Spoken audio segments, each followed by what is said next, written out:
It being 6 o'clock, I will call the select board meeting to order. Are there any changes in additions to the agenda? Yes, there are quite a few. One is to finish the employee recognition discussion under old business, I guess.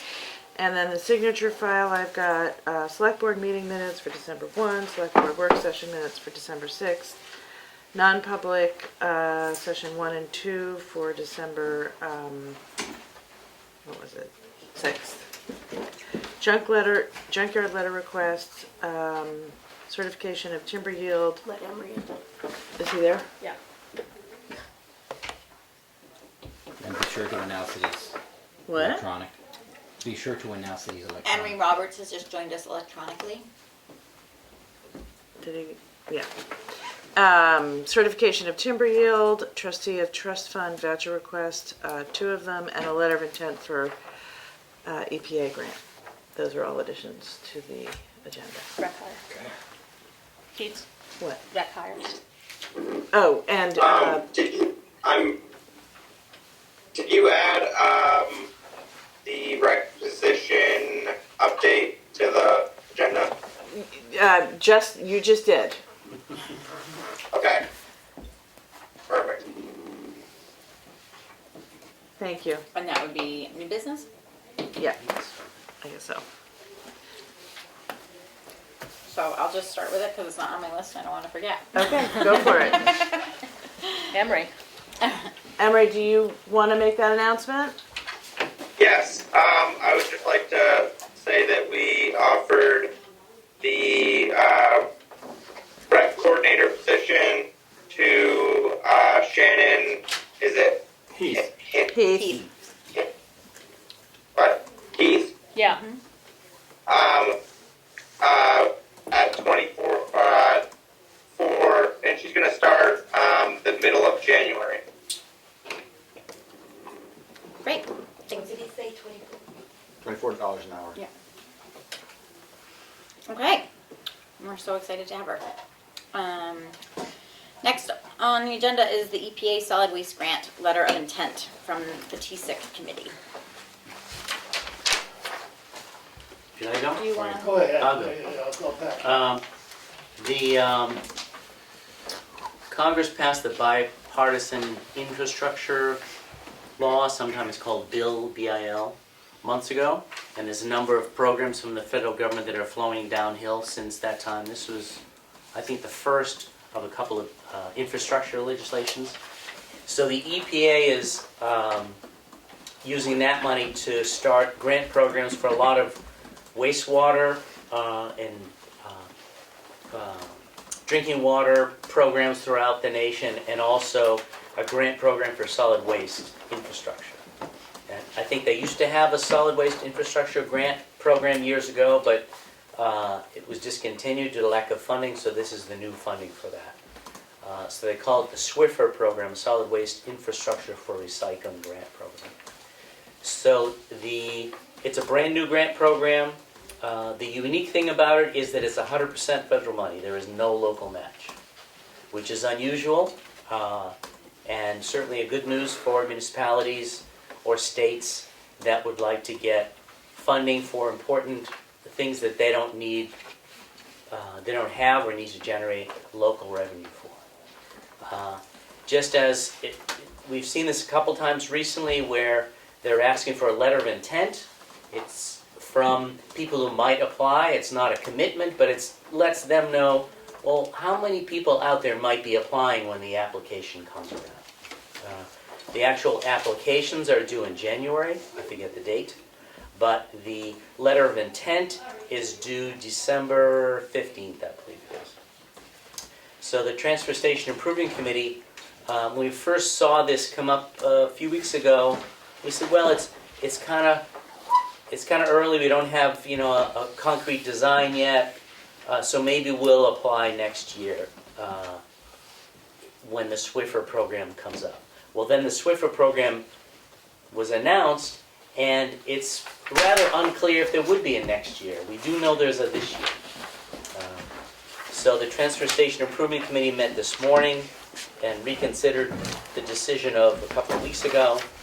and would like to at least put the letter of intent in to the EPA to indicate that if there is a program, if we can get our stuff together, we might apply, and here's our letter of intent. So there's a draft letter of intent, and the select board members have it. And what we've indicated is somewhere between $500,000 and $1 million. The USDA grant is still there, which would cover 35% of the total project cost. But if another federal agency has a program, a brand new program that's 100% federally funded, it seemed silly for us not to at least keep our options open. So that's what's on the table is, if the select board supports that, then we would sign it and submit that letter electronically before December 15th. So that's what we got. I think it makes a lot of sense to just, try anyway. Wouldn't it make sense to just let opportunity pass us by? I make a motion that we support the letter of intent for the Swiffer program as proposed by TSIC. Second. Discussion. Discussion? All right. Roll call vote. Do you say yes? Fair, yes? Goodson, yes? Prentice, yes? Roberts, yes. Great. So Emery, the signature line has your name on it. Will you be physically able to sign it? I'm not sure if you're around, or should we have somebody else here sign it? It's due tomorrow, do you? I would be able to, I'd probably be signed tonight or tomorrow. I wouldn't be able to sign until tomorrow, but if somebody else wouldn't mind signing it, that's good with me. Okay. Yeah, that'd be easier. Okay. So since Kelly's running the meeting, we'll revise the letter and have Kelly's name on it. How's that? Okay. So I'll wait to sign it until it says my name. Yeah. Okay. Just let me know when it's ready. And now we will have a TSIC project management discussion. So at our meeting last week, the board approved the selection of Sanborn Head and Associates as the designer for the transfer station improvements. So the next step is you start the negotiation process to really negotiate the details of the contract. So we have a tentative meeting with representatives from Sanborn Head and Associates Tuesday at 11 a.m. It was just set up a couple hours ago. This coming Tuesday. Yep. So So that's the 13th? 13th. So Keats and I were talking, we were figuring, okay, this is a big project. It's, $250,000 project to design the transfer station improvements. So what's the best way to manage that process? It is the select board's responsibility to do the work, and unfortunately sometimes that means it just gets shoved downhill and it ends up on Keats' desk. I think it would be best if it was a group effort.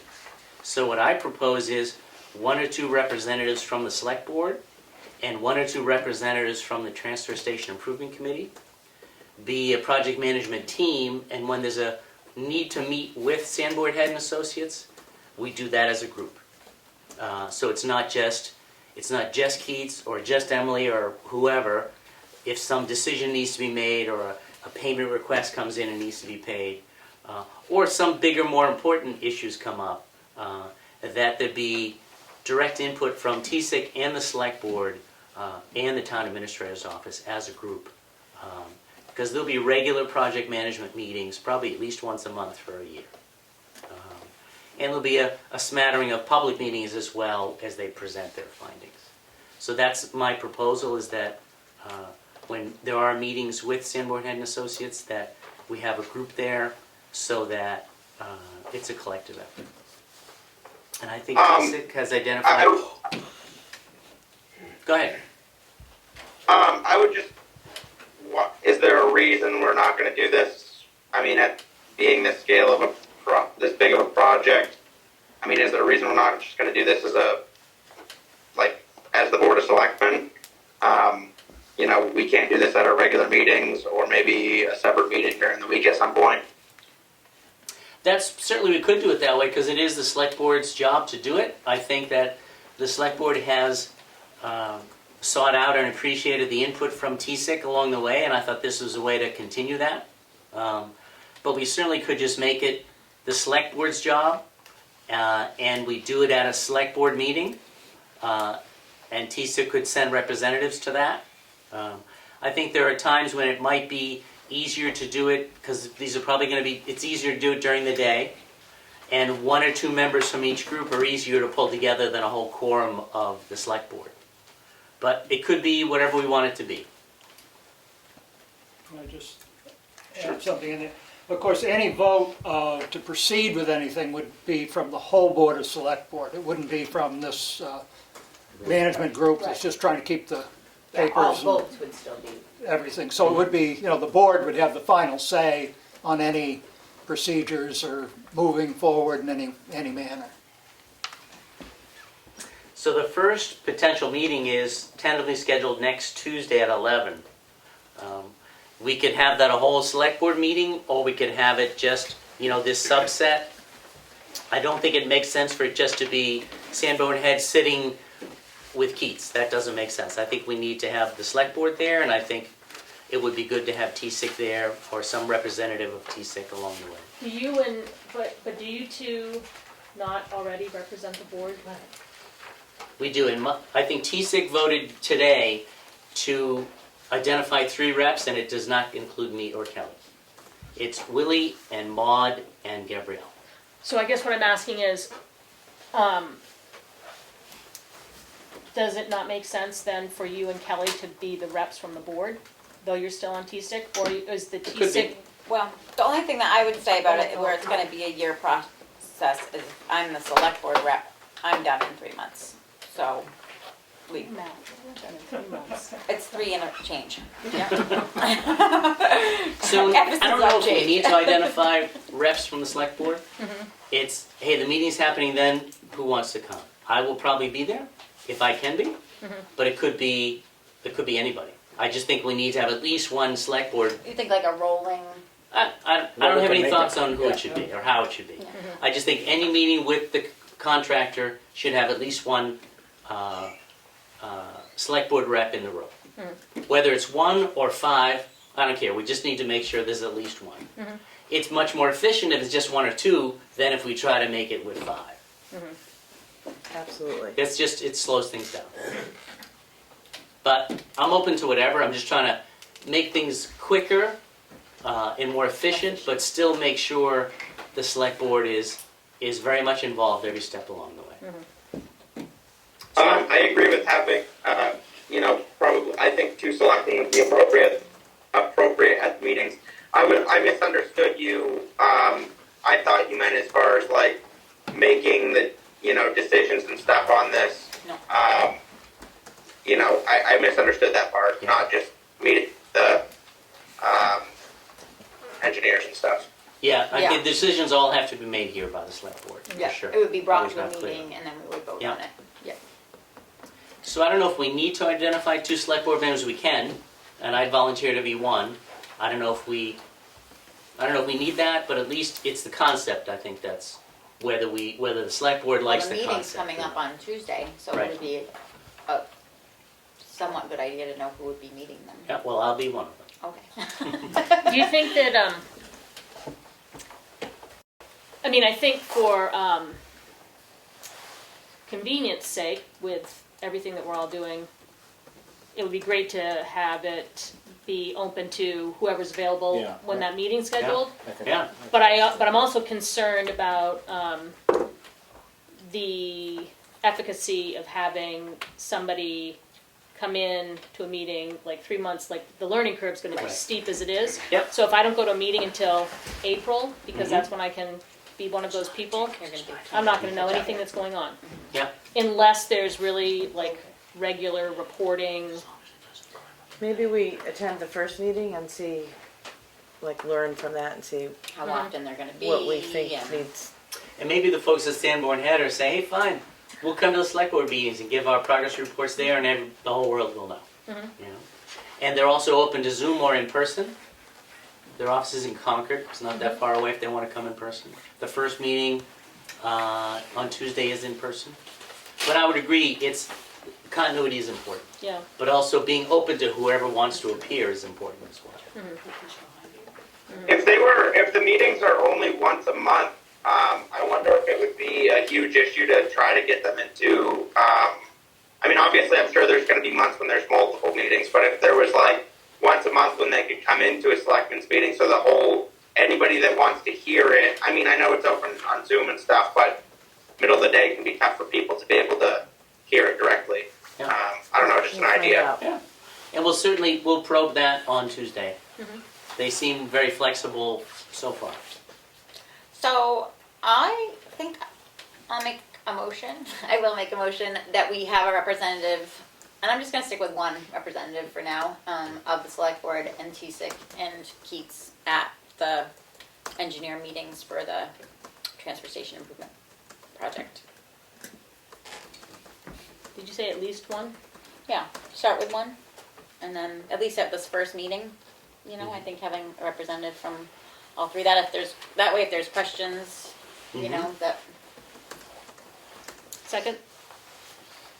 discussion. Linda? Is it gonna be one that isn't on the T6? I know two of you are on both, Selectmen and T6. Will it be one Selectman that's not on the T6? Yep. Oh, then it's Not not necessarily. necessarily. I mean, if they want to be.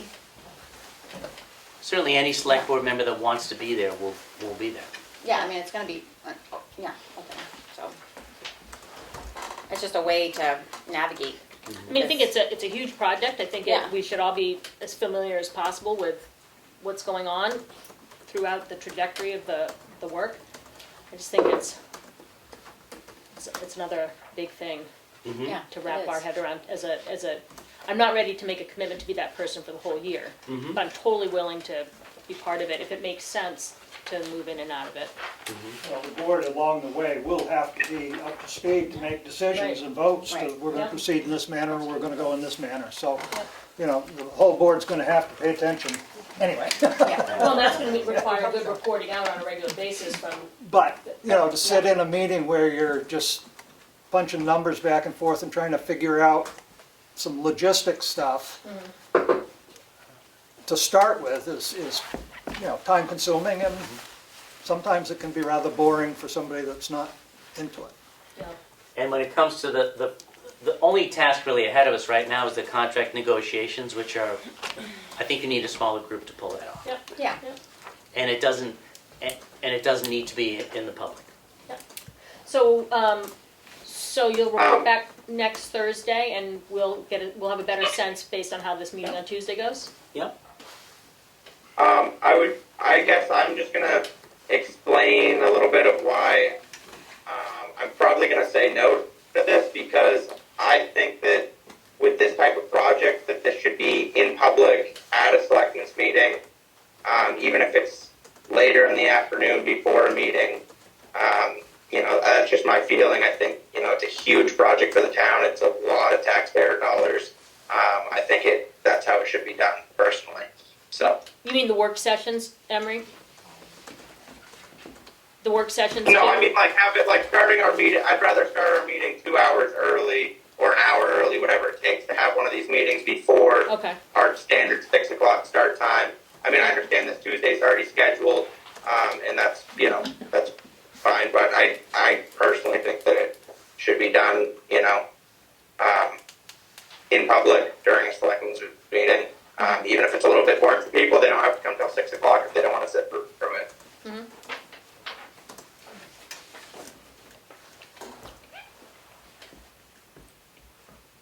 That's my only discussion. After Tuesday, you'll have a better idea of. Yep. what- And maybe they'll say, hey, we've done this a million times before, we go to every select board meeting for the whole year, that's fine with us. Maybe that'll be just the way it makes sense. And we'll find out Tuesday. Okay. So, So do we need to vote on anything tonight? And the other thing I'll say, and just because another town did it another way doesn't mean we can't be different a little bit. Just because they've done it one way in the past doesn't mean it can't be done differently Yep. this time. So, doing things Mhm. differently. I forget if there was a motion or There not. was a motion. There was a I did make a motion. motion, I don't believe it was seconded, right? Yeah. I Is the second, end no, I Oh, seconded yeah. it, we're in discussion of it Yeah. right now. Okay. I wasn't sure it was seconded. Because I think the only effect that would have right now is the first meeting. The first meeting is Tuesday, and we can change it to any date we want. We're in charge. But I would propose we have a smaller group meet to start the negotiations, and that would be at least one rep from this board, at least one rep from TSIC, and at least one rep from the town administrator's office to negotiate the contract. When we get into the actual design, maybe that's different, and maybe every conversation we have is public. But to negotiate the contract before we hire them Yep. would be a smaller group. And I will be there Tuesday. And the motion seemed to cover that, Now, Covers that. yeah. is that one of the most important parts of the whole thing? I mean, wouldn't that make sense to have be, like, I mean, isn't spending $250,000 important to the public? Sure. I don't think we've ever negotiated a contract with anybody in a public forum. If we have, I'd be surprised. But this isn't hiring personnel, this is. I didn't say it was hiring Project. personnel. I said it was negotiating a contract. Has that ever been done in a public forum? Not that I'm Yes. aware of. Which contract, can you give me an example, Linda? Like when you were talking about doing, you have a contract with Brooks for the transfer station to do their septic? That was all done here, When we open the bids? it's all done right here, yeah. Opening That bids is was- not negotiating a Yeah, contract. that's a different process. I say we stick, we're voting on the motion, right, I mean, you're gonna call we're gonna, Roll call I'm so vote? tired. You're gonna call the vote. The vote on the table is that we do this first session in Yep. a small group as For the- as the motion was presented. Yep. That's what we're voting on right now, Okay, that's, right? any more discussion? Hearing none, roll call. So this is just voting on the first meeting on Tuesday. Right. Yep, okay. Hearing no more discussion, roll call vote. Did you say yes? Gary, yes? Goodson, yes. Prentice, yes. Robert, yes. All right, Can I ask a question before you guys go further? sure. What dollar amount have we received from the government for this project? And what is that amount? It's not an amount, it's a percentage. It's 35% of the total cost. Up to So give me a number. 400. Whatever the total cost is. If it's 1.4 35% million of the times total. 0.35. So we've got no money right now. That's not the way the grants work. If we get a bill we need to pay, we pay the bill, the government will pay 35% as we pay the bill. That's typically how federal grants work. They don't send us a big fat check. So the town's gonna be large, responsible for part of the other 65%. Unless we get other grants like the EPA grant that we spoke of earlier. Yep. And it was approved at the last town meeting. Didn't the Tamworth Foundation offer some money for the project? Yep, Yep, I think it was That actually 125,000. In your account, I believe. Yep. Sorry? That's actually in your account. Yep, yep. The Tamworth Foundation The actually USDA pays. money, the USDA money is not in our account, No. that is That's the- reimbursable. yeah, right. All right, But there's also the other monies that were appropriated at town meeting for the capital reserve. I'm not sure what the balance is on that off the top of my head. Well, right now it's 50 a year for 3 years, was what voted on. Right, plus the 125, so there's, Yeah. 200 and some thousand in there. And hopefully And there this was another EPA 100 grant. before Yeah. that, so The EPA grant is 500,000 at a minimum, right? minimum. That's the minimum. all right. Now we're gonna, And if we're talking about the grant, this is a lot of heavy lifting by a very small group of people to put this grant forward. And I appreciate that the board has said we are willing to send in this letter of intent. But I certainly don't want to ask the TSIC members to spend the next month grilling over and putting this grant together if the board doesn't have the feeling that they're going to be willing to submit the grant. In other words, if you're all going to go, wait a minute, we don't want to do this, I don't Really, want to I- have a group of people working their butts off I over the would like to holiday. think that voting for an intent to apply for a grant is a vote for the intent of Okay, apply I for just, a I grant. just wanna make that point, I mean, Okay, it's I mean, that's a how lot of work. I know it is, and I appreciate all the work that's gonna go into it, but I would like to think that if you're voting for an intent to apply, that you're voting for supporting to apply. Especially for a grant with zero, Payback. Local share. Local Share. match. I mean, we Local share. had, yeah, it was a unanimous vote, so I think But we it's, are in a good position because we do have some leverage from the USDA grant. to And the help. foundation. and the Tamworth Right. Foundation Something grant. along. and the Yeah. support, yeah, exactly. Yeah. So, In the town meeting, yeah. All right, so we're gonna move on. Thanks for doing the heavy lifting. Definitely, huh? Thanks for doing the heavy lifting. Well, it's not just me. thankfully, yeah. Well, you can take that thanks back. Yeah. Spread it along. Takes a village. Now we're gonna talk about the veterans tax credit. And Emily Burney's gonna head up that discussion. Sure. So Governor Sununu passed a House bill, which basically kind of has forced us to revisit our veterans tax credit. And I apologize if everybody kind of understands this, but I'm gonna explain it like as if you don't understand it.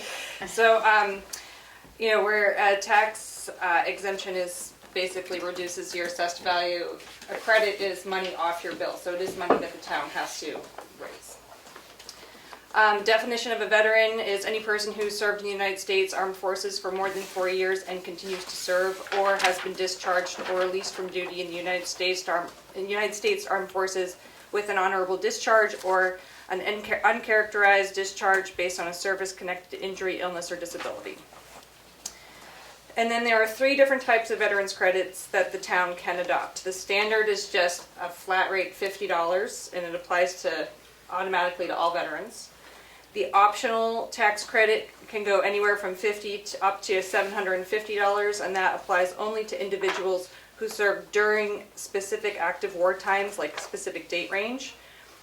So for example, like the Vietnam conflict, which was between December 22nd, 1961 and May 7th, 1975.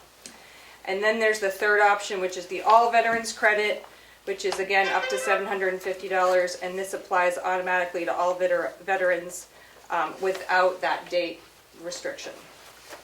So Tamworth currently has adopted the optional tax credit. And we give $500 to veterans who served during specific active war times. But with Governor Sununu now passing this House bill, it amended the eligibility criteria to now include individuals who are still continue to serve. And the town is required to readopt whichever tax credit we want to that expands this eligibility requirement.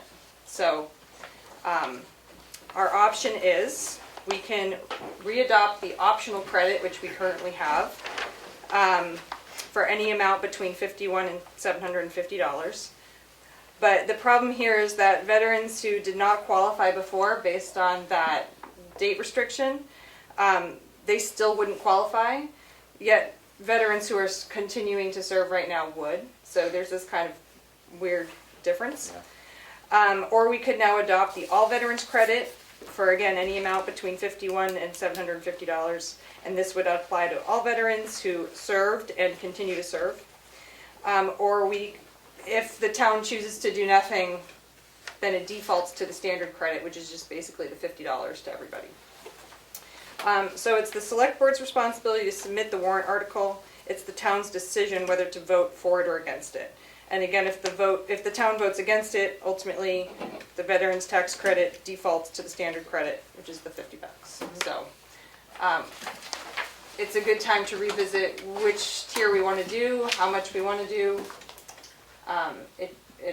No matter what, with what Sununu passed, it opens up the eligibility requirements, so more people have the opportunity to apply. I have a couple questions. Hopefully First question is,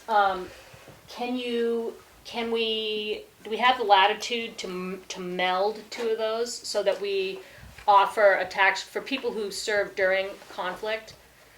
They get X rate, and people who served any other time get X rate? I don't believe so, but I can look into that. Okay, that's the first question. Okay. The second question is, do we have any idea how many people currently get the tax credit in town?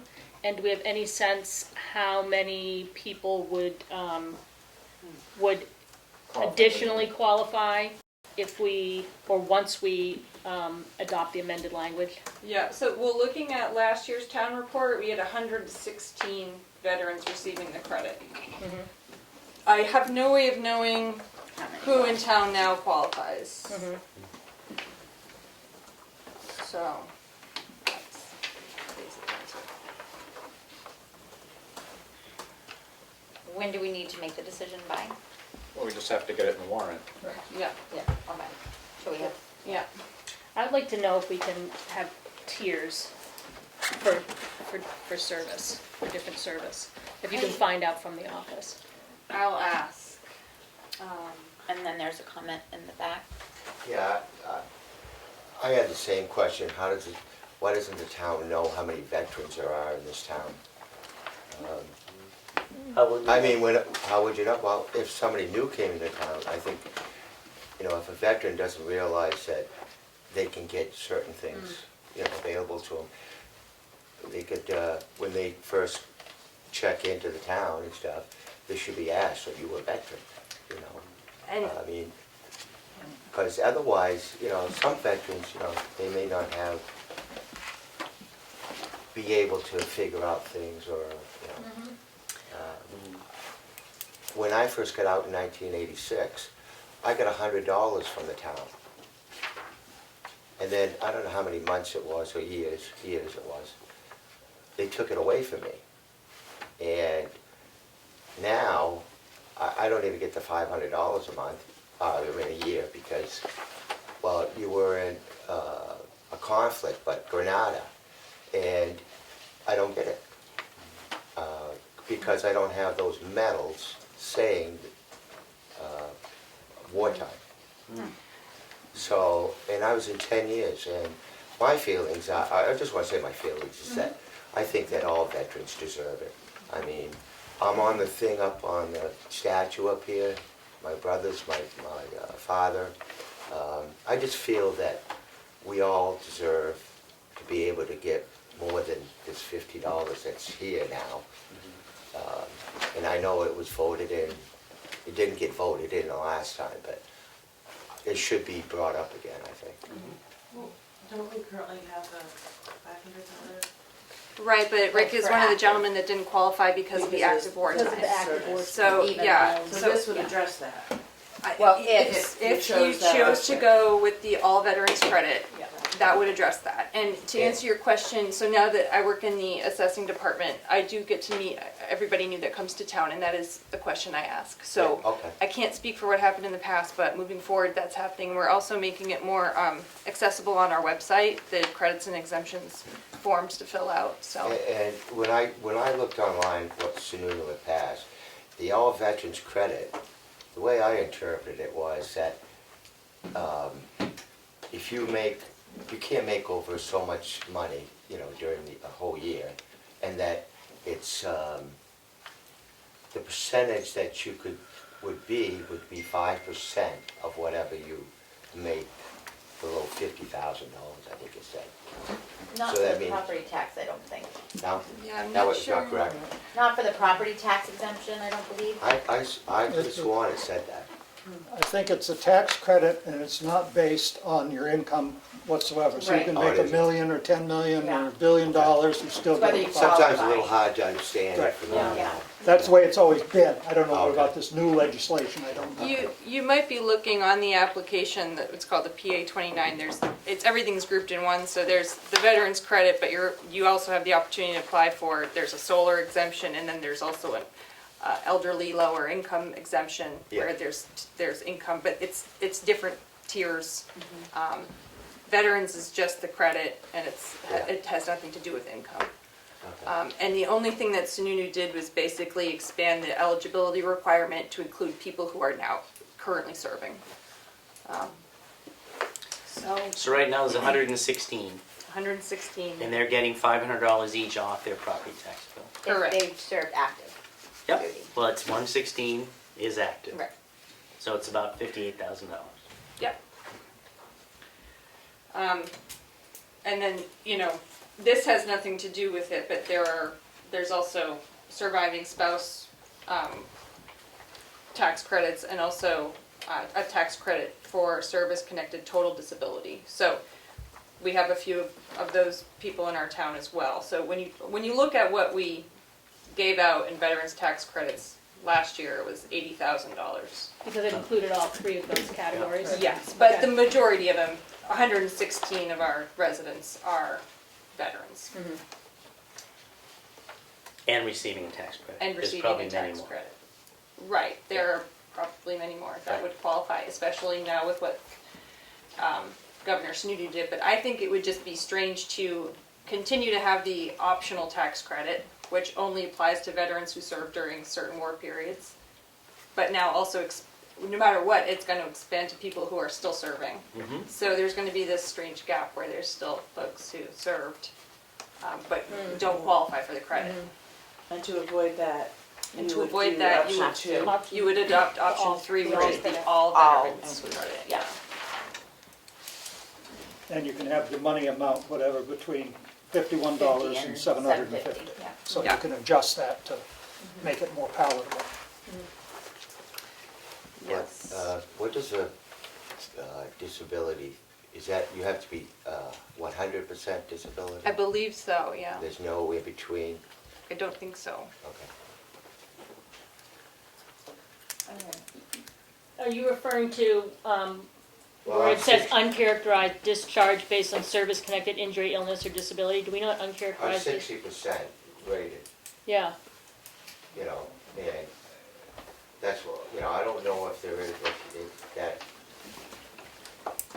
makes a difference or not. Is it just, or is it just for 100% people? Yeah, I remember talking with the assessor about this, and I think the way the total disability is characterized, it's 100%. Yeah. But I'll double check that one too. But that isn't really on the table right now, right? That's not affected by it? No, no. Right, okay, just making sure that it's covering, yeah, okay. So, it makes the most sense to me to go with an all veterans credit with the new adoption of Sununu. I do think that in doing that, we will definitely increase the amount of people that qualify. So maybe we would bring the amount down to not have it be like this huge jump.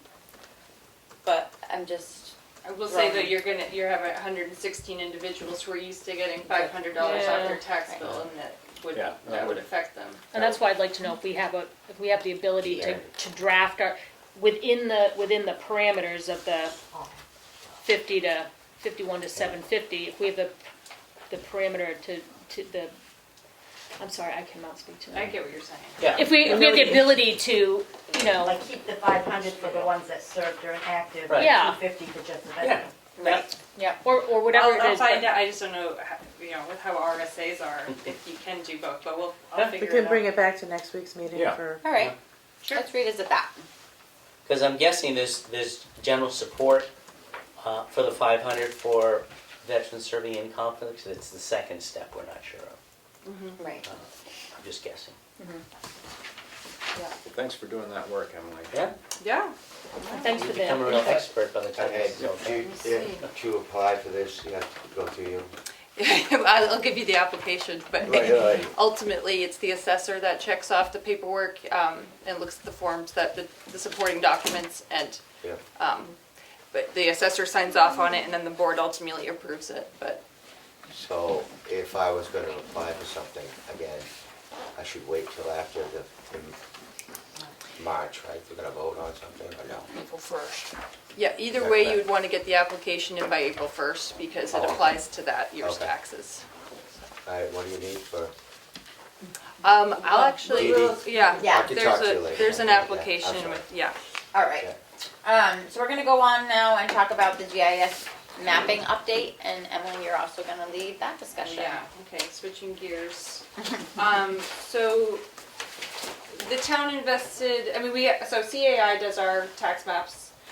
We invested in having the Access GIS, and everybody has seen our town maps on our website, the new cool layers and how you can search your property. The problem is, now that all that's done, when our tax maps aren't lining up perfectly with what's actual. With the aerial photo. Thank you. Yeah, and I think we knew that that was probably gonna happen because these are using different ways of. Yeah, I like the way David explained it as trying to unpeel an orange and make it flat and perfect. It just doesn't, it's not always the case. So last year, was it, Keats, that the town budgeted for, 2021. oh, it was in 2021, $50,000 to go towards oh my gosh, David, I'm blanking. Recompiling. Recompiling the data. Somebody else want to take this? Lots of weird J. Together we'll get it. Oh my gosh, basically, you know, that's what it would cost to have the tax maps made, essentially perfect, so that things line up perfectly. So it was approved at 2021 town meeting. Yeah, The work did not get done, the contracts didn't get signed. So that $50,000 gets back dumped into into the the general. unassigned fund balance, which is one reason why there's a giant pool of money not assigned to any project. right. So we need to decide, okay, do we want to pursue this project or not? And would have to go back to the voters at the next meeting, next town. Right. And I will say though, now that I kind of understand, because at first I'm like, big deal, our tax maps are off, like, so what, most towns are. Do they really need to be perfect? But I will say now that we have invested in this tool on our website, I just kind of see like this is the future of maps, right? And 99% of the residents who come to the office who want to look at their parcel don't have a survey or a map done unless it's a new lot from a subdivision or a recent boundary line adjustment. You're looking at your tax map. And what's the benefit of these layers on our website now is it's really cool. You can see the aquifers, you can see the wetlands, you can click on all these different layers to see the bedrock and stuff. But if your lot's not lined up the right way, then none of that really matters. And that has come into play. I have had residents come in saying we want to put a driveway here, but we're looking at it and it's showing, wetlands or that a river, is going through. So it's like, if you want to do it all the way, you know what I mean? And especially if the planning board is thinking about doing a build-up analysis, you want to make sure your maps are accurate. David, anything to add? I'm not gonna. So I feel like the town was, willing to invest in this in 2021. I'm curious if that's still on the table. I think Richard is right that it would have to go back to the town to decide if that's still their will. The question is, do we put it in the 2023 budget? I'm assuming this wasn't like an item specifically discussed in 2021. It was just in the budget, and maybe most people didn't even know it was there. But now we know because it didn't get done, and now we need to redecide should we do it. Right. My feeling is if you have maps, they should be accurate or they're just confusing. But $50,000 is that's a noticeable amount of money. And how useful is that? And there were options to kind of plan this out. You could break it up into 1, 2, 3 years. The problem with that is, I don't know much about the planning board, but if there was a build-out analysis they might want to hold off until I would say 100% is done. And the other thing with that is it might end up, they can't guarantee a price, at least from what I understood. If you're going to wait and break this up over 3 years, the third year might be more expensive than the first year. So it might end up costing more money in the long run if that's the way you're going to do it. Have we had any conversations with legal about what happens if we line things up and people's tax cards and the tax map become different? It doesn't change people's tax cards because think of it as a visualization of the existing tax cards, and the visualization is off. So it's correcting the drawing of it. It's Okay. not changing, The reality. correct? And a few people may come in and say, hey, you got these new maps online, my lot looks smaller, and so that may trigger a conversation with the assessing department as to whether it's being properly assessed. But a visualization exercise would have no automatic impact on the tax card or tax bill. And that happens quite a bit. I mean, especially since we went live with our online maps. But you know, people are often even just arguing with what the assessor has on his card versus what their deed says. Yep. And part of our maintenance contract, which is totally separate from what we're talking about right now, but our maintenance contract with our tax maps, they do say if you have a resident that has a survey and has a deed, send them to us, and if they're right, we'll correct it. So that is part of the solution. And theoretically, using that slow process would get us the same you get out of this $50,000 effort. It would just take 50 years. decades for that to happen. Right. Right, if you just took it on little by little as problems, you know, were brought to your attention, it would take a long time. And the weird thing about the tax maps online now is if you just glance at it, you know, the picture of the road is outside the lot line shown on the plan. So the roads don't line up well with the edge of the right-of-way. And you'll see lot lines going through the middle of buildings as well. So it's clear that it's not perfect. It's never going to be perfect, but this effort would make it better. And it's really a personal decision as to how valuable is that to the taxpayers, to the select board, to the planning board. It's all a matter of opinion as to how much you value that. And we don't have a updated number? $50,000. Still 50? Still 50. CAI said it was still 50, or we're just Yep. saying we'll put 50 in? Okay, they said, yep. Yeah. I have a call out to, we did ask them what other towns have done this for. Gorham was one, And Lisbon. Lisbon. I left a message with the assessing clerk in Gorham. I'm just curious, you know, they did this, was it worth it? Did it cost 50,000? Yeah. Was it, you know? So we could just stick with what was decided a year ago, or we could put an RFP out and say, to see what the price would be from other vendors. Are there other vendors? CAI has pretty much the control of the whole process, Steve. Yeah, I've called a couple other, like Avatar's one that does it, but it's kind of a rinky-dink show compared. CAI has the most. Yeah. The So it's not a monopoly, but it's darn close. Yeah. The question is, how much do we value it? If it was cheap, it would be a simple decision. Everybody wants more accurate maps. But, you know, $50,000 is not cheap. Well, I do think it should go back in front of the town. Well, it has to.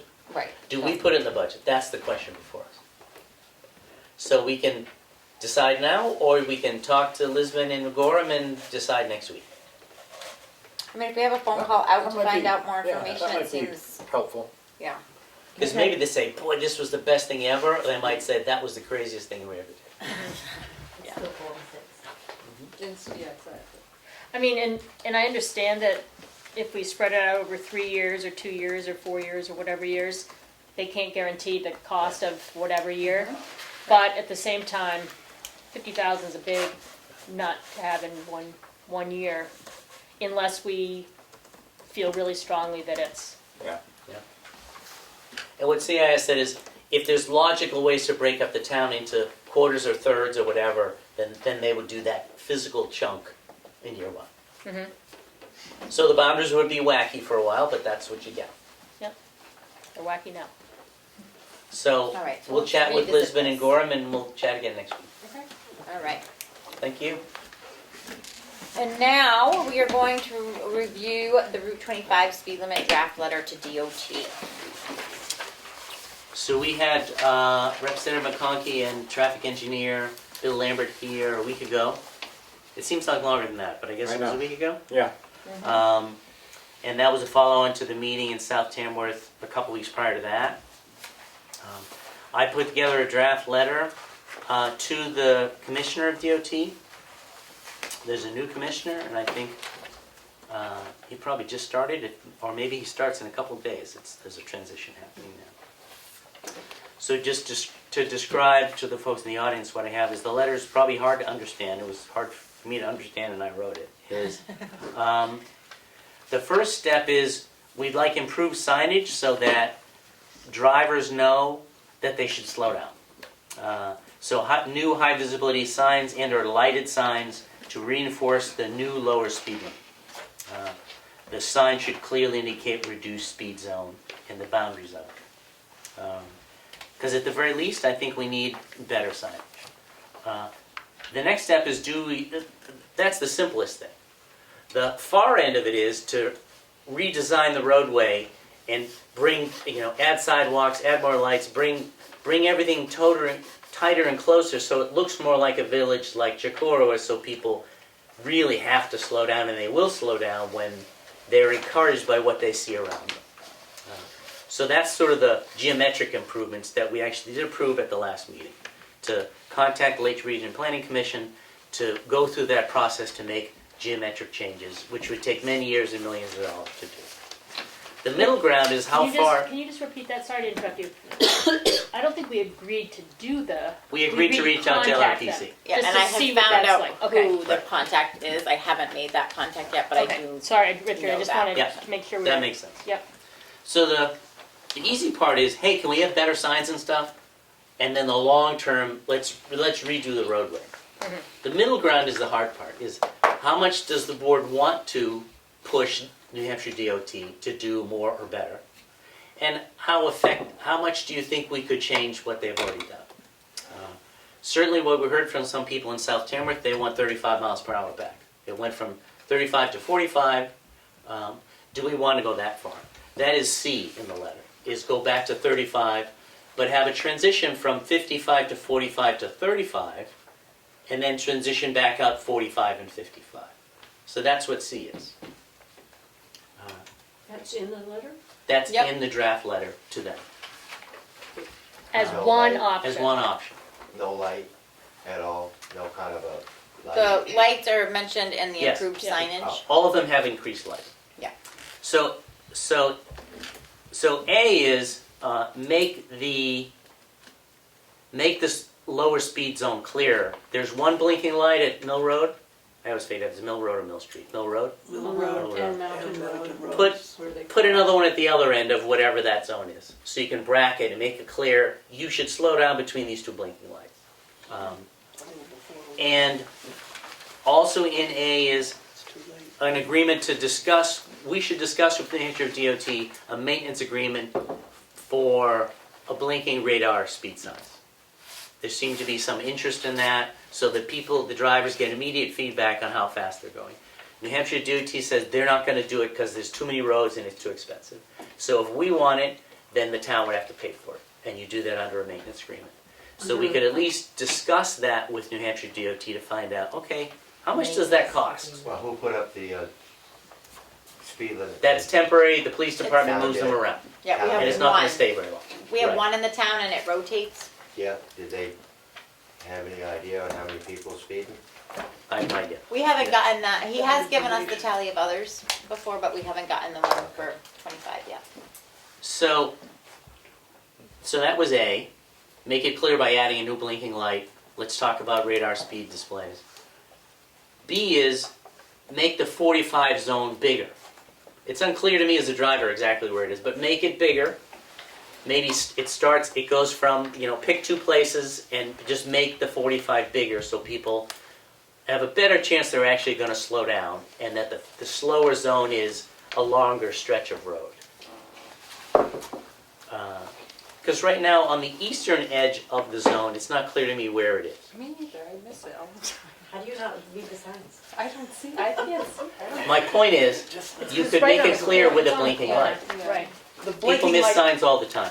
Okay, but it would be great if Richard could just finish this, because I'm getting more and more confused, and I've read it twice now because of the crosswalk. So A, make things clearer. B, make the 45 bigger. C, bring back the 35 and bracket that with 45s. That's what it comes down to. So how far do you want to try to push New Hampshire DOT? Bill Lambert made it pretty clear he will not recommend to the commissioner they go back to 35. Personally, I don't think people pay attention much to speed limit signs. and it doesn't have it has only a small impact on how people drive. So I'm not sure how I feel about reinstituting 35, because I think it'll make some people feel good, but the number on the sign doesn't matter to me. It's how fast people drive that matters. So I question whether C would work, because I don't think DOT will do it. But even if you don't think they'll do it, you can still ask if you think it's important. So I'm not advocating for A, B, or C. We just need to make a decision to be responsive to the people of South Tamworth. So I think approved signage up front, that makes sense. We've already reached out to LRPC, which is the big let's redo the roadway. Do we have any sense of, do we want to do more than that? So those are the options. So, before we get into public comment, so whatever we decide, I would like the draft reframed with, like, requesting information about, like, what is the cost of getting the different, last week we were told about new reflective paint that is cheaper than the lights and easier to maintain and super visible even in the daytime. So, like, what are the we need to do some research before we commit to. Well, those signs wouldn't cost us anything. New Hampshire DOT. They would replace those. Okay, Yeah. but if we want flashing signs or those things, I think we need to, before we commit to saying we want to do this, we need to find out what we're entering into as an agreement. Because Well, I think A and B both say in the last sentence, we would like to better understand the ongoing costs. Right. So I think that sort of addresses that. yeah, there's just language early on that kind of makes a statement that this is the direction we want to go, and Yeah. I'm just saying avoid statements until we find Yep. out the cost. That's So all. my thinking is about installation of a blinking light is, it's a state road, it's a blinking light, New Hampshire DOT pays for it. The only thing that I think is up in the air is if we want those radar speed displays, that they've made clear would be a maintenance agreement with us. Maybe anything they'll try to push the cost downhill, but that's not my recollection. Yeah.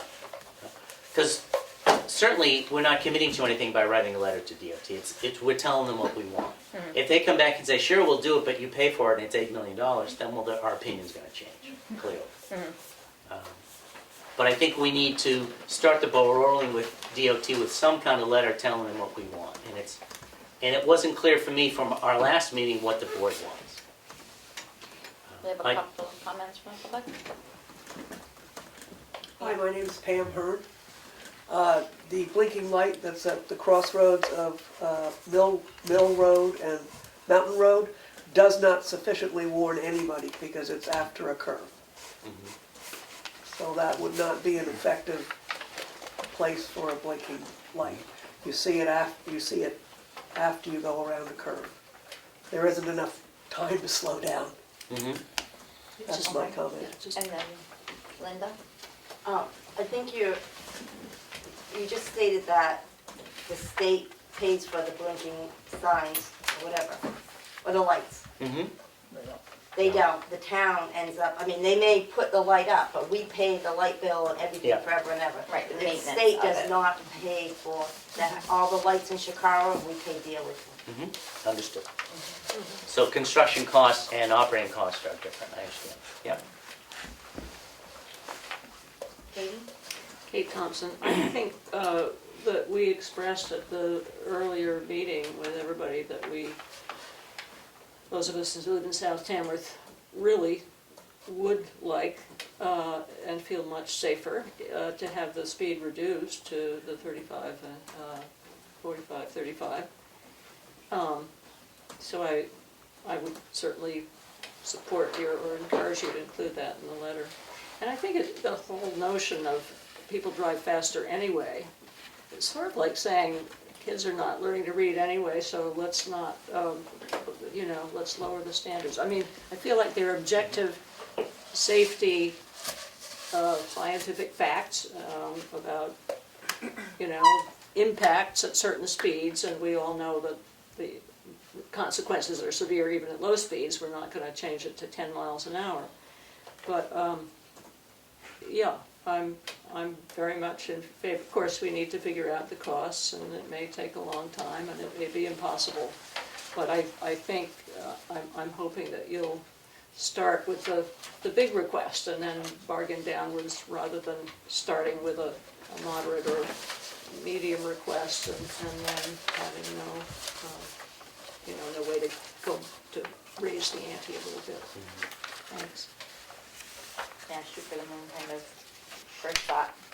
The other thing I wanted to point out is I did have a conversation with Lynn at Mount Avere's the other day and suggested to her that anybody that has to cross 25 to get to their mailbox should immediately go to the postmaster and say, you gotta move my mailbox. Absolutely. Because there's not like there's some law that says where your mailbox has to be. So depending on how receptive your post office is, you can get local decisions made that change that. I would not walk across that street to pick up my mail. So that's a conversation that individual homeowners or renters need to have with the postmaster. Say, it's too dangerous, you gotta move my mailbox. And they'll redo the route with enough people asking for it. Or they'll tell you to get a PO box. Yep, and as a friend of mine found out in Bartlett, You pay. if you can't get them to deliver your mail to your house, you can convince the postmaster to give you a free post office box. They have that power. A lot of them won't do it, but if you push it and you get the right postmaster, or if you're loud enough, you'll get a free post office. I just recently found that out. Because everybody should get mail delivered for free. You shouldn't have to pay for it. So, would it be extended, like going from here, it stops, the speed limit picks up right after the store? Would that be extended a little bit? It Or would just be right with to the, here? What's what we're talking about? Right. Speed limit. Yep. it's one of the options. It's one of Oh, the it is, one, yeah, to extend it, yeah. Yep. Okay. To make the slower zone go further west. Yeah. Because it comes up too fast at the store, for sure. Yeah. And unfortunately, at every point, you seem to run into a slight curve, which makes everything harder to pull off and make it harder to be effective. And personally, I'm not a traffic expert. I'd be happy to have somebody else take the next whack at this, but I took the first whack at it. But what is the board's pleasure with regard to a letter to the DOT?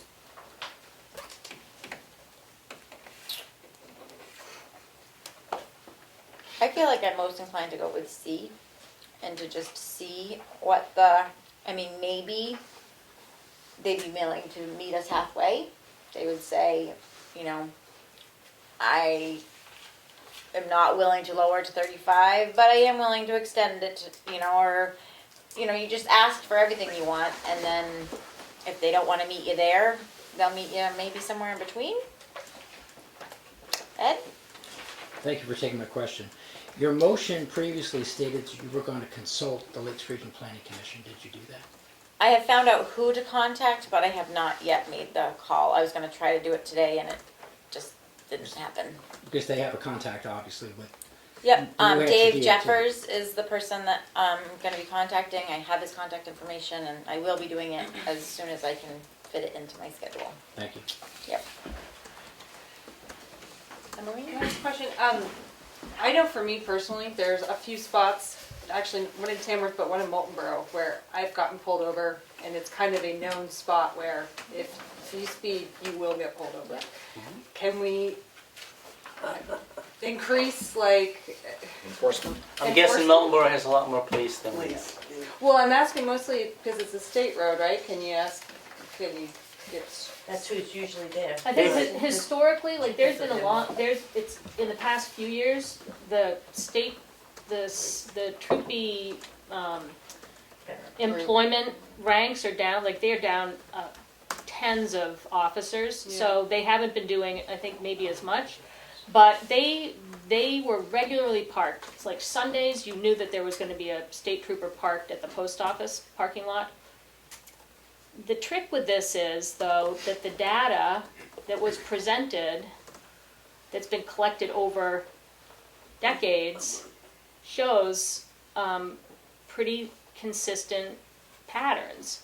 And it's not about the signage, it's about the road conditions. So we can put in our letter that we'd like to change signage, we want to add lights, and we can hope that that's going to work. But the man who's the expert in traffic has shared with us the data that shows that signs don't work over time, that you lose your you know, your attention to that blinking light.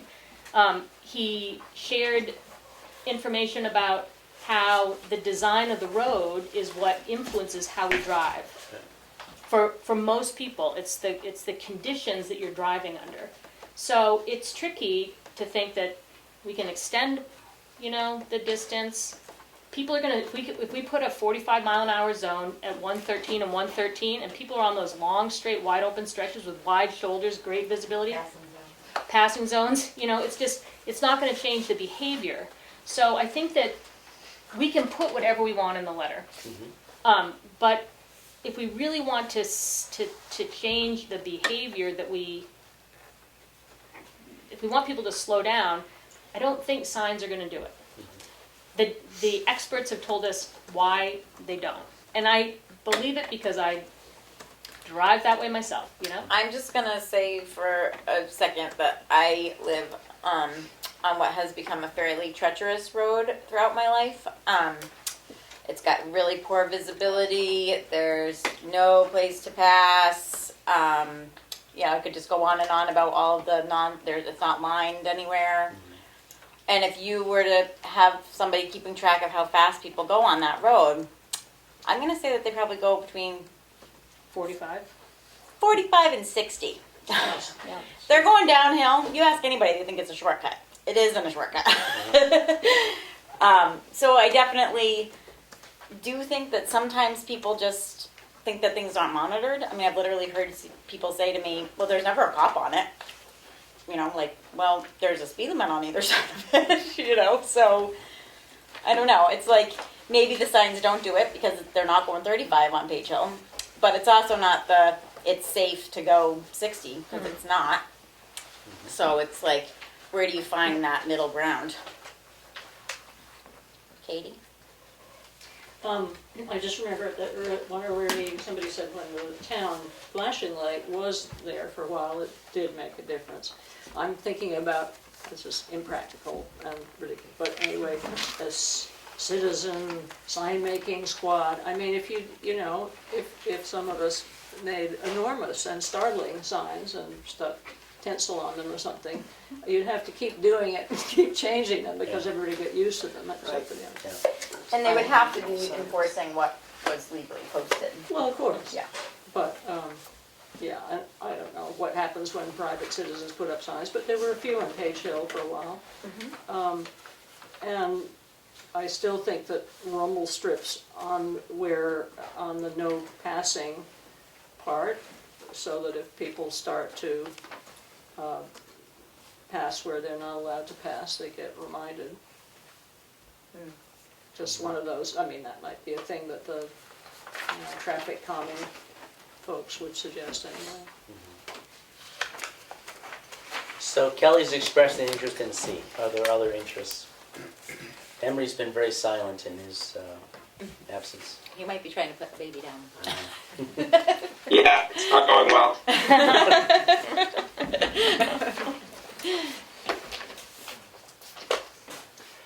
I will, if there's no objections, I'll revise the letter and work on C. I would like to Unless- say that I think it's really unrealistic to have the eastern boundary stretch Yeah. and To the western 113. boundary stretch. Yeah. It's just too long. That's, the that's where conditions. the revisions would be. Yeah. Yeah. Maybe it goes as far as the fire station or somewhere Yeah. closer. That makes more sense, and Fire that station deals with makes more sense. that deals with the issue of the curve. And one reason people don't see the speed sign is it's in that dark shadow of the curve right there on the eastern end. So moving that sign, that might trigger some people to pay attention. So I'll bring this letter back next week and work on C. And then we'll have LRPC by next week, hopefully, to meet At least with what their protocols initial are, yeah. Yeah. So then we'll know what to mention about that. Yeah. I have one question, Andrew. The light that's at the top of the hill here, that signifies 20 miles an hour, was that something that the town had to pay for and the upkeep? Because that is a very different type of light system. It's flashing. It's unusual. It is unusual. We talked about that when Bill Lambert was here, and I think what he indicated was it was long enough ago Yeah, we might have done that 20 years ago. We don't do it They You anymore. don't do it anymore, okay, Yeah. because that was my hope. And I found the yellow, you can barely see that it's blinking. Just like the Mill Road yellow. You Right. barely notice it. I'm assuming if it was a brand new blinking light, it would be a lot more visible. Maybe it's just because I've seen it too long and it starts to disappear. No, I doubt it. All right, so we'll revisit this next week with some revisions. Thanks Thank for you tackling so this, much, Richard. Yeah, definitely. And somebody else gets to take the next transportation issue. Just because I used to work for DOT. I do airports, not roads. All right, and now we're gonna go to the addition to the agenda, which is to finish the employee recognition discussion. Is that right, Keith? That's when we should have done it? Yep. Okay, just checking. Emery, you want to start that? Or are you with the baby? No, I can talk for a minute. What's that? Where were we? We are talking about the employee recognition discussion with the ARPA funds. You had So- asked, yeah. As far as the lunch that we're talking about, or It's both the holiday luncheon and the employee holiday bonuses. I think we already voted on the lunch. We did. So it's the bonus using ARPA funds, and you said you wanted a little extra time. So we put it off till today, from Tuesday. yeah. So I wanted to think on this a little bit, and I think the lunch. I hope that we have a good turnout. So I think that would be a good thing as long as we can get employees there, and maybe that would be probably half the battle. But as far as the bonus, after thinking about it, I'm not really in support of it, and the reason being is because I feel that working for a municipality, your benefits are health insurance, are paid holidays, are paid vacation.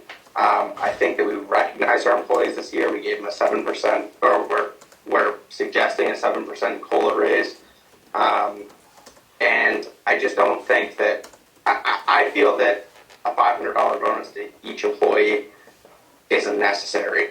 I don't think that we're going to lose employees, and I think the employees are probably appreciative that we gave them a pretty significant raise, and I know that inflation's high and all that.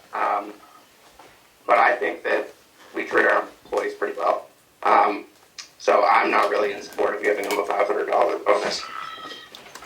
And I guess I'll just add to that discussion, that for me personally, I would like to see the ARPA funds used in a way that would be a benefit to the taxpayers as a whole in the town, rather than just specific parts. The ARPA money can be used for some pretty big ticket items that would affect the taxpayers directly, so I guess that's my feeling, is that I'd like to use that ARPA money for that benefit. I talked to Keith about this earlier today. I did receive one phone call, and when it started off with Mr. Doucette, I knew that had something to do with the select board, since this individual didn't use my first name. And I think the impression that one thing that's unclear to me is some people seem to think that our town employees, have it so good that none of them deserve a bonus, because they all got to keep their job during COVID. Everybody get paid.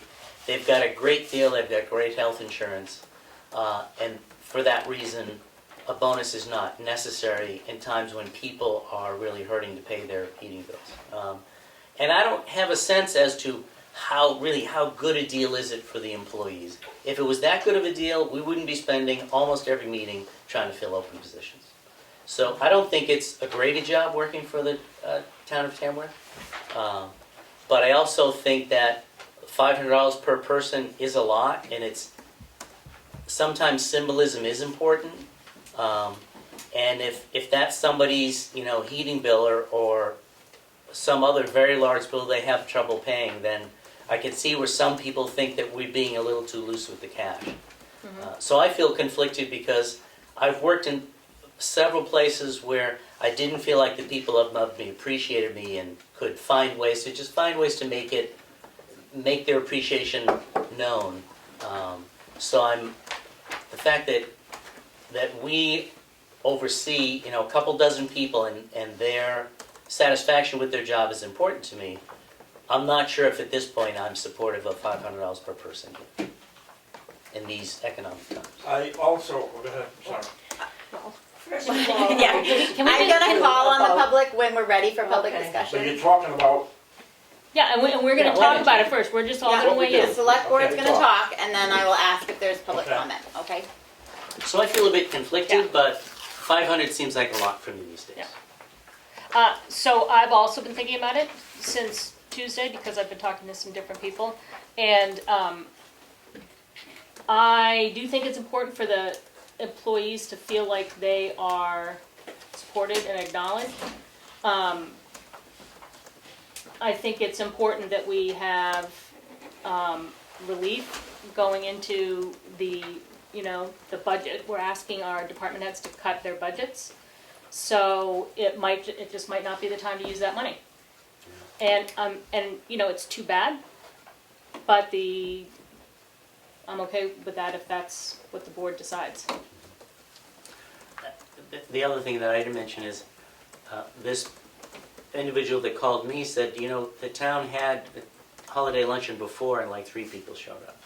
Now, I don't know how accurate that is, but I wouldn't want to spend $1,000 and have 3 people show up. So I think that Keats needs to reach out to the department heads to find out, okay, how many people might show up? And if it's only going to be That's in the 3, plan. That's part of the plan. Yeah. then So they we have the shouldn't have it. RSVP, and then the menu's ordered based on the RSVP. So it's Great. only ordered for those number of people who come. Great. Thank you. Oh, okay, so it's a confirmed number. Yeah. Because Well, I I was hope we wondering do about get that. everyone, because there's so many new employees, and we Yeah. should all meet each other. And I don't know Yeah. half of them. Yeah. I mean, And I think it's a great idea so long as people would show up, because otherwise each one of us is going to get a lot of leftovers, Yeah, yeah, which yeah. is not No, what we're we not- want. No, I like that it's dependent on the RSVP. I was wondering about that myself. I think that I like the employee lunch. I think that's a great. I think that's a good idea, especially with the new employees. So that everybody in town kind of knows who they're working with within the town. But I like it. The RSVP is definitely a good idea. Okay. Okay, so we're gonna continue back about the ARPA money, and I know that you two wanted to. First of all, I Paul, have do to you want to comment disagree. on it before we open it to public? Or? Oh, I'm not in favor of the bonuses at this point. Okay, and now we'll open it up to public. Okay. I have to say that I disagree with you that the employees are not recognized and don't receive enough recognition.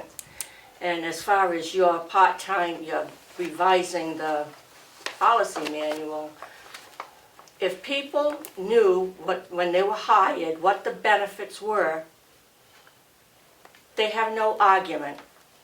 And there are only several people that are unhappy. I could name them, but I won't. With the status quo about part-timers not getting benefits. The town cannot afford it. This board has spent an enormous amount of money. You've reviewed the employees, you've upped their wages to bring them up to snuff, comparable to other departments or areas, but this is Tamworth, this isn't Sandwich, this isn't Moulton Borough, this isn't Ossipee, and it's not Boston. We cannot afford all of these things that people want. These are wants. They're not necessary. The other, as far as the bonus, I think that should be just squashed. I mean, they've gotten a 7% increase, which I think if you're complaining about the budget for next year being too high, maybe you should consider changing that to 6%. Maybe that would make a difference in your bottom line.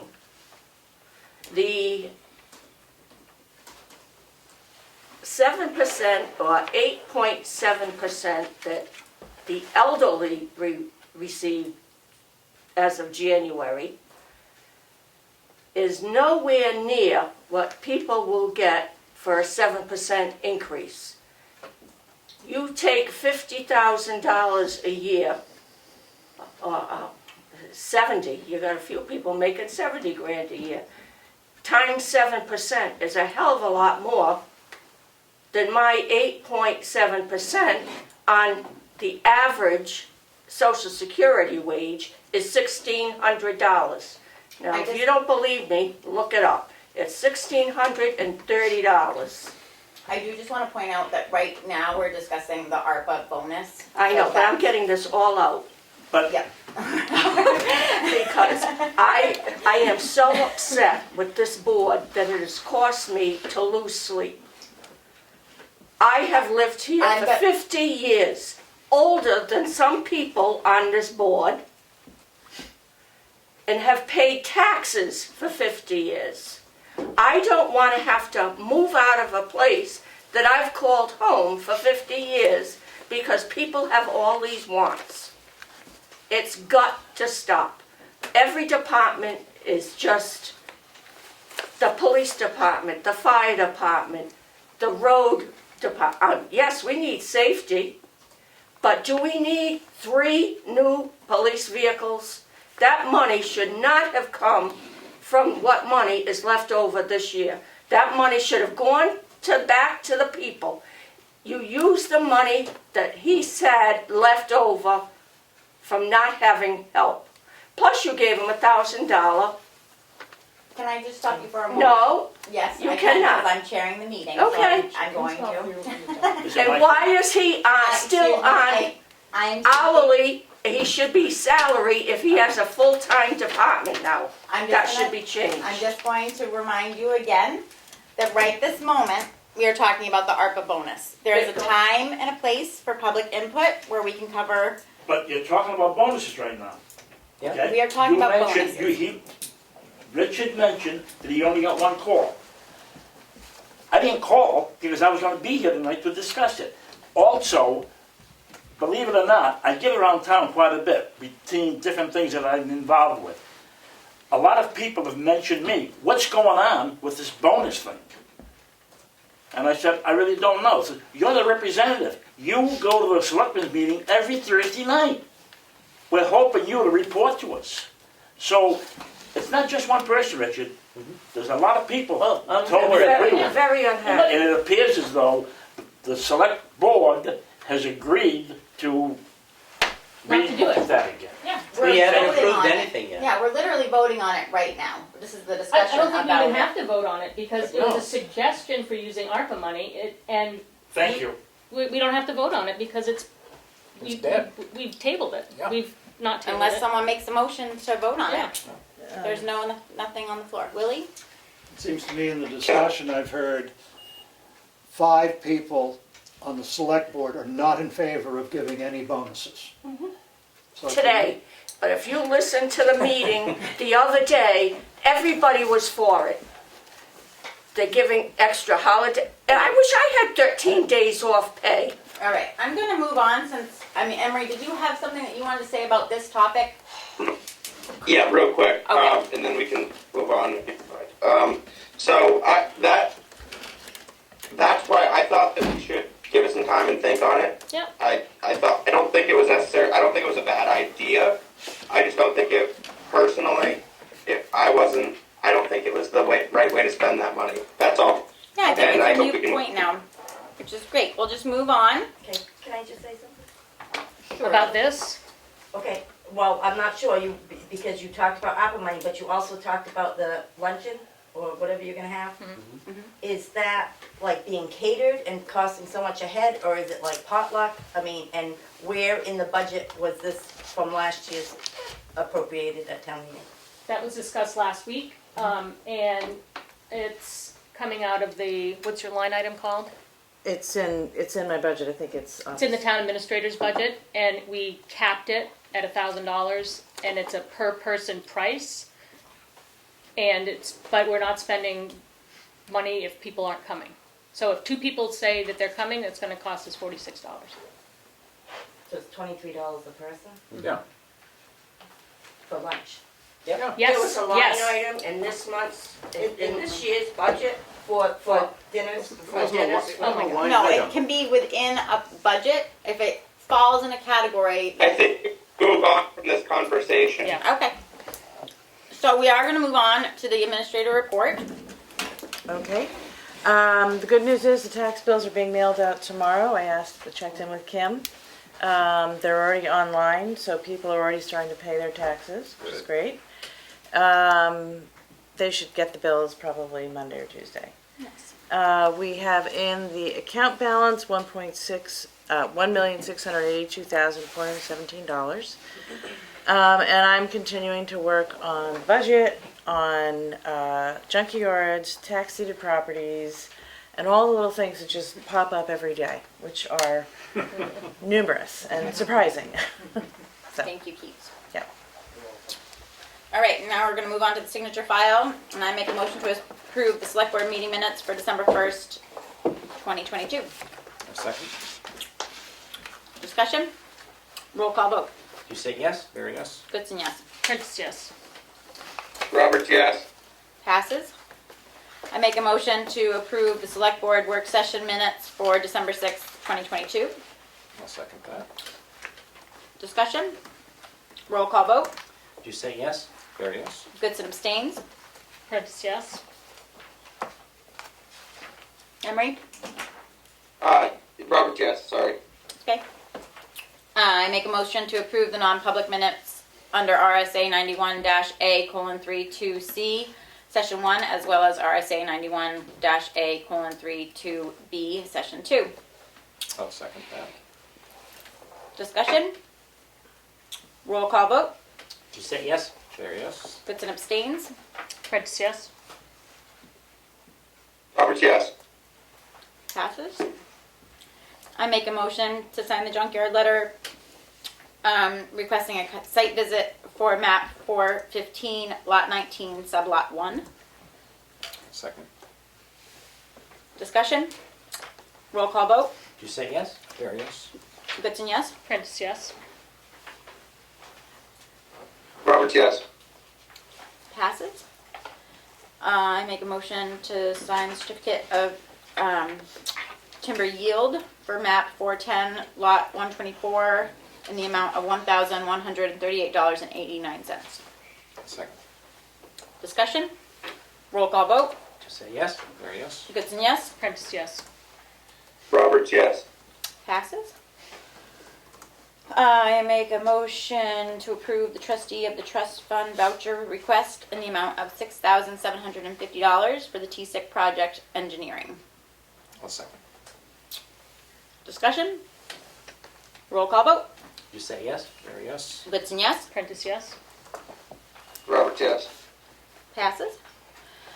I make a motion to approve the trustee of the trust fund voucher request in the amount of $15,000 for the fire chief vehicle. Second. Discussion? Roll call vote. You say yes? Very yes. Goodson, yes. Prentice, yes. Roberts, yes. Passes. I make a motion to sign the letter of intent for funding opportunity number EPAIOLEMORCR2303. Did I do that right? Yeah. Someone else can second that one. Those added them at the additions, beginning. they were all added in the, Their additions, The right? signature got added. That is the letter of intent that we discussed earlier today. yeah. Oh, okay. It was on the agenda and now we're, It was Oh, added to sorry. the, yeah. yeah. All right. So we've actually Right, already, the letter was added, it was on the agenda, yeah. so we've already voted on it? To sign it? I suppose. Yeah. Yeah, we Yeah. did. It's Yeah. a solid waste. Yep. That's the grant letter we just, Yeah, so I think we already have that vote, so I'm gonna just go over it. Okay. I make a motion to approve the payroll in the amount of $44,533.86. Second. Discussion. Roll call vote. You say yes? Very yes. Goodson, yes. Prentice, yes. Emery? Roberts, yes. Passes. And I make a motion to approve the accounts payable in the amount of $42,222.29. Second. Discussion.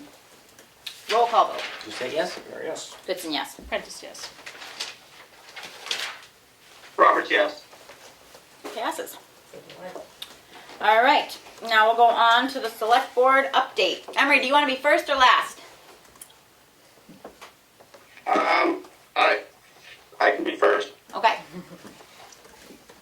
with a baby and everything. I attended the Tuesday evening budget work session slash meeting work session. So anyway, that's about it. All I did this week.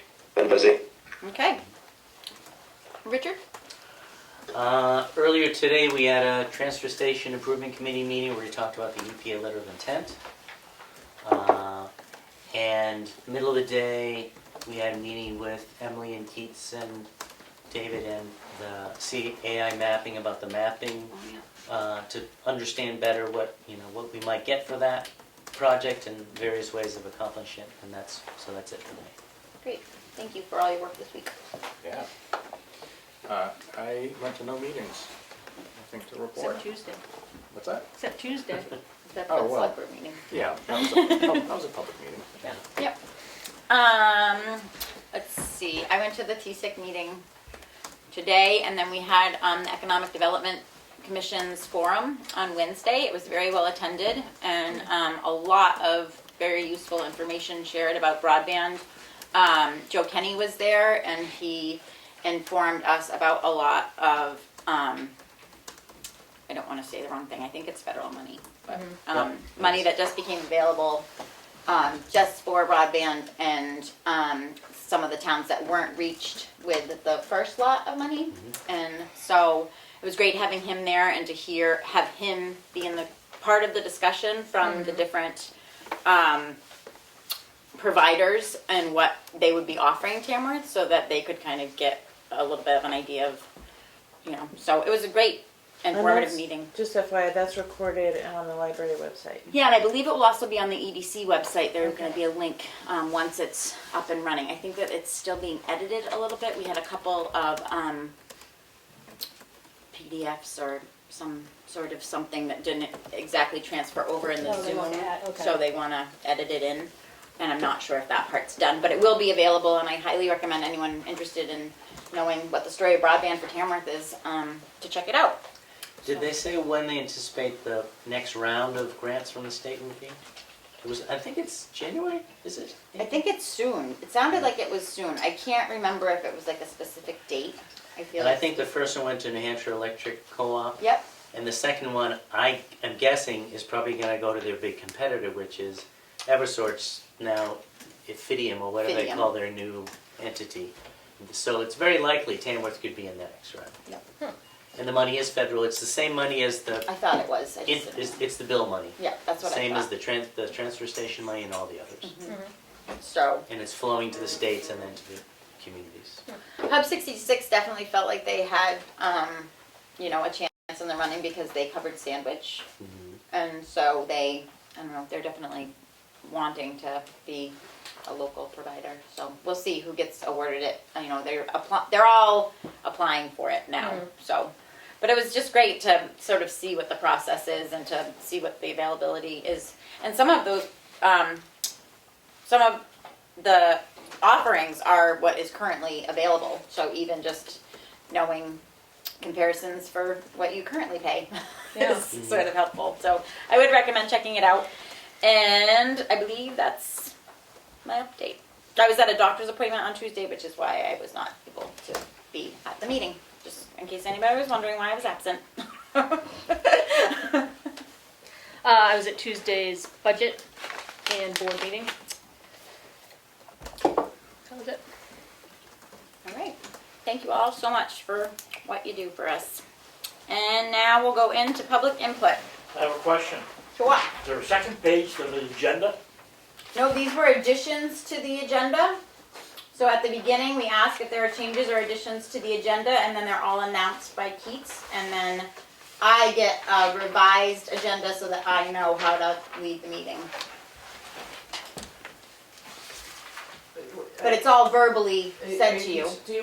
Should I put? Because I normally I go along as you guys are doing these motions. Right. And I thought maybe it was the second page. That's all I'm asking. No, there was a lot added today, that's why. At the beginning of the meeting. So we announced it all. Verbally added. I can give you. I'm hard of hearing. People understand that, right? I'm old, I'm hard of hearing.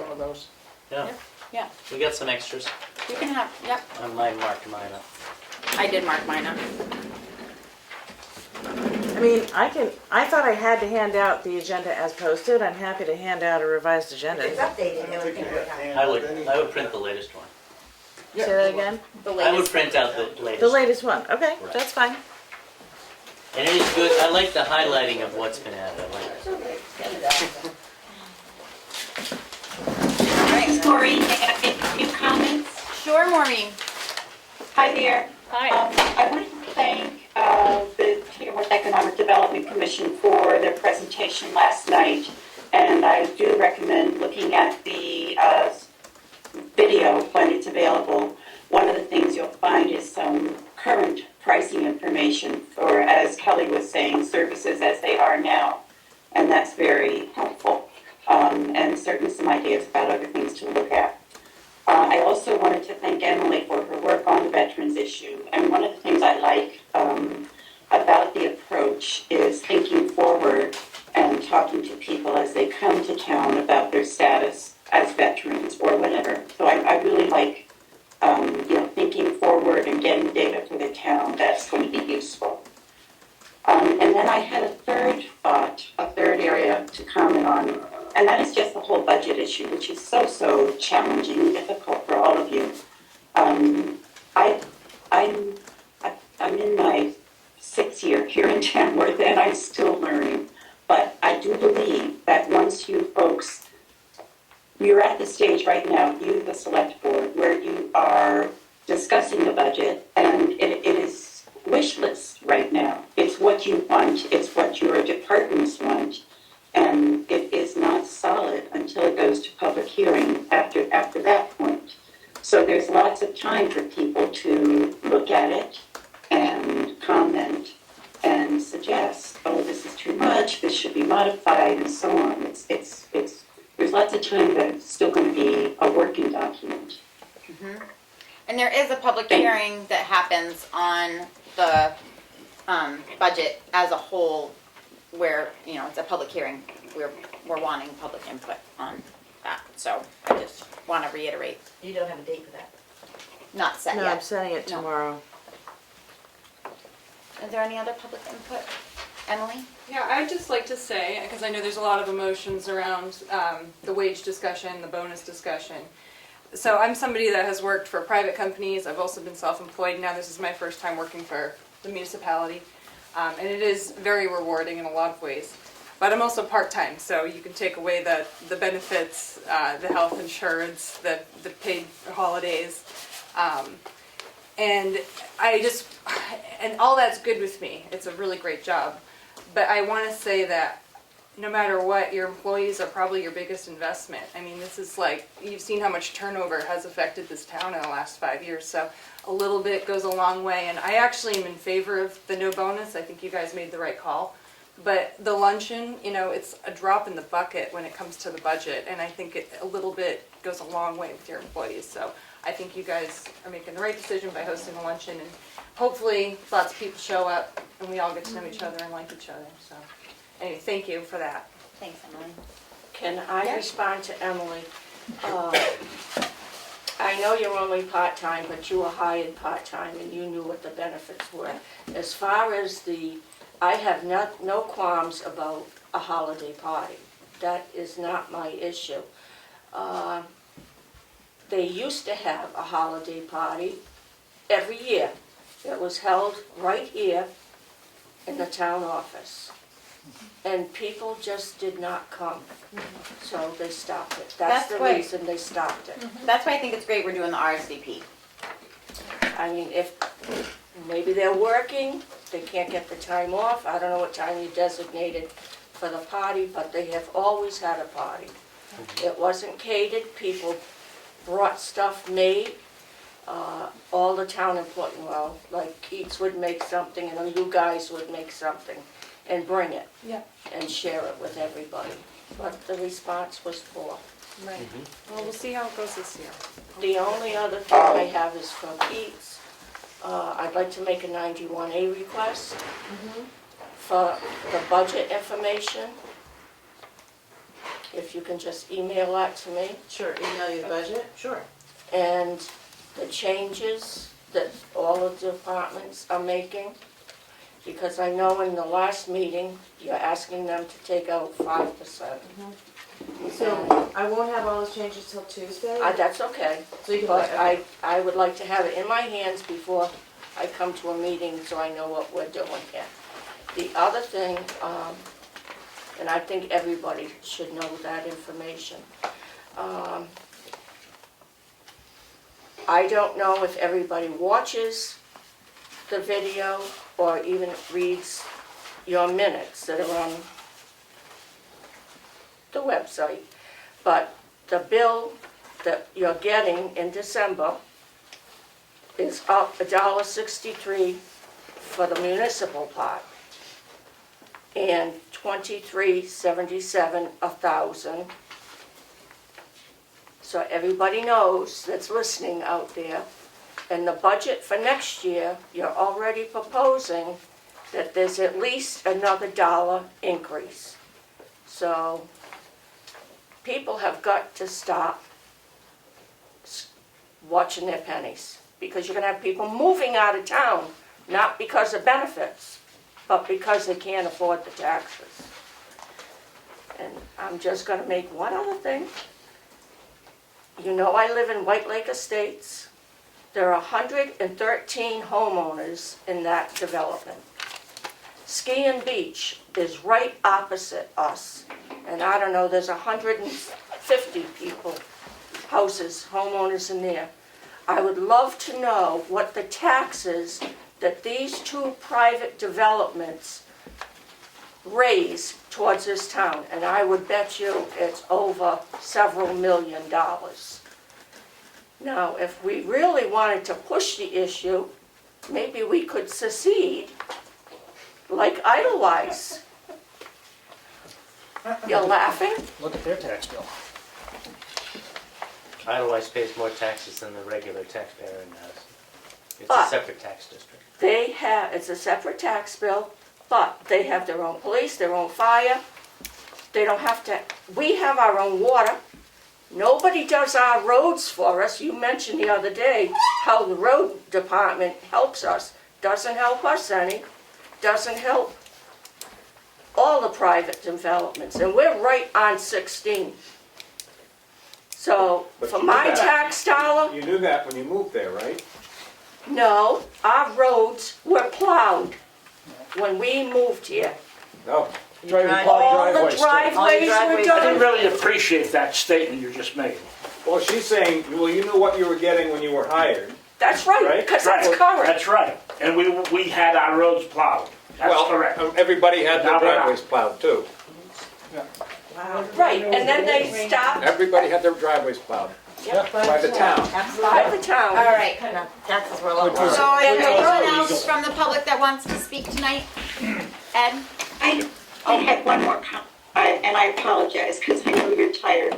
But this is to follow up on Richard's comment about mailbox locations. I would like somebody, before a bunch of us who live on Pageville Road go and talk to the post clerk about this, to research that.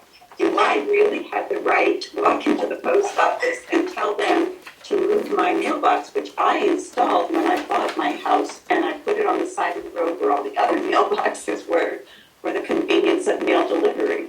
But it definitely is a hazard for me to go out there every day. Could somebody please research that and see, and give accurate information at a future meeting to the public about our rights to ask for a different mailbox location for safety reasons? We can do that. Thank you. I don't think that's up to the town to do it. No, but we can research it. People should. No, she just wants to know what the, yeah, That's fine. yeah, okay, great. No, it's just a And then phone call. Ed? Thank you, Madam Vice Chair, for taking my question. You're welcome. On Tuesday, during your budget meeting, you said something, I just want clarification on it. Maybe I'm missing something, I don't know all the inner workings of your budget. You stated that your legal expense budget has been overspent. The budgeted was $20,000, but $42,000 was spent. Now, my question is, you mentioned that you will have to have a line item transfer. It's my understanding that if you have a budget that has been voted on by the town, you really can't spend anything that the town has not appropriated. Now, of course, you could have a line item transfer, but I don't remember one occurring to cover the legal line. And the legal line, this issue occurred months ago, it was mentioned, that the legal line was overspent. The other issue is during this meeting and on Tuesday's meeting, I heard attorney consult. So you're spending your legal line. I'm just wondering what happened with that and why wasn't that caught before the spending happened? Because if a bill went out and someone wrote a check, where did the money come from? Am I missing something? Maybe I am. Thank you. It's my understanding that it will be covered with the contingency funds. I have a spreadsheet that shows how all the dollars were spent. And I'm happy, it's public information, I'm happy to share it, bring it to next week's meeting. In terms of the line item transfers, again, I'm probably not the person to answer that because I'm learning, but I understood that that happened, like we would do all the line item transfers at a meeting in the coming weeks before December 31st. May I? Sure. If your attorney only charges you, let's say yearly, like you have an annual fee, I can understand that, because then you really technically didn't overspend your line. But I don't know, because I don't know, did that bill actually go out? So did that extra money actually go out the door? And if so, who signed the check? Who authorized that extra expenditure, and where did that other money come from? Well, it's authorized That's- every time a accounts payable. Well, so you're saying that in the accounts payable, the manifest, there's checks in there that say attorney, and they sign it. Yeah. If that's happening, where did the money come from? What budget, if that budget line was overspent? Again. That's all I want to know. Okay. Somebody else actually wanted to know. Okay. So that's important. Okay. Thank you. Can I speak real quick? Sure. So, I only remember doing maybe one or two line item transfers since I've been selectman, and it could have been more than that, but that's just off the top of my head. And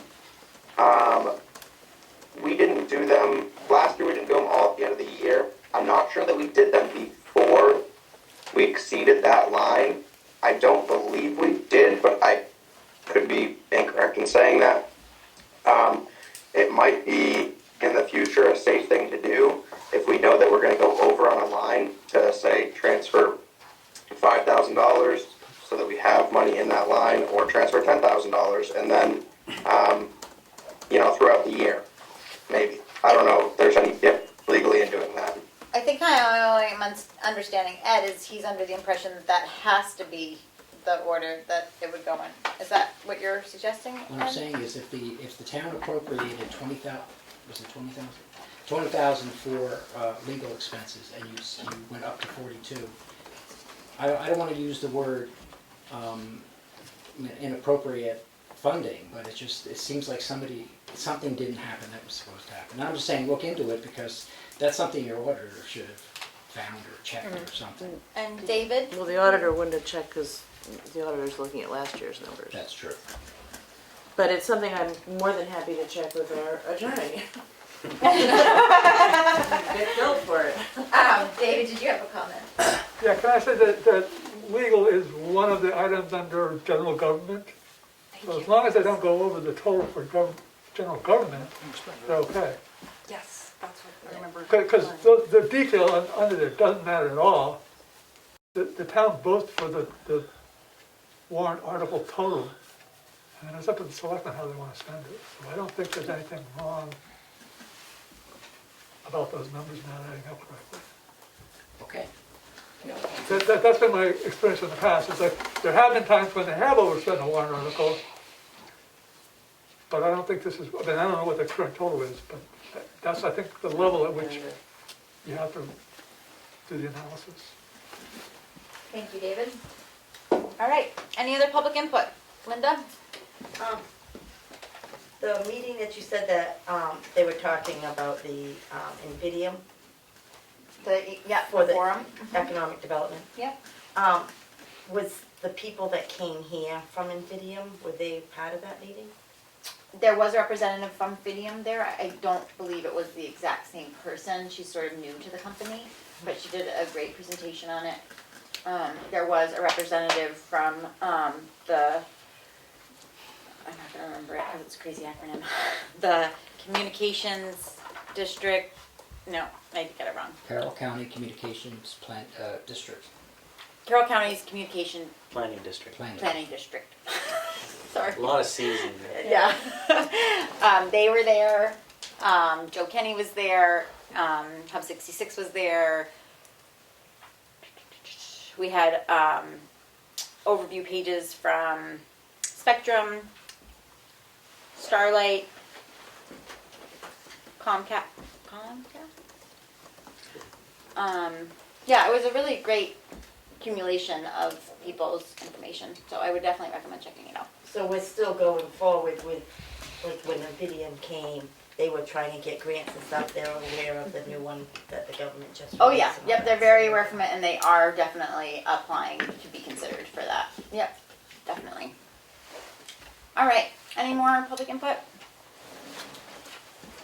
All right.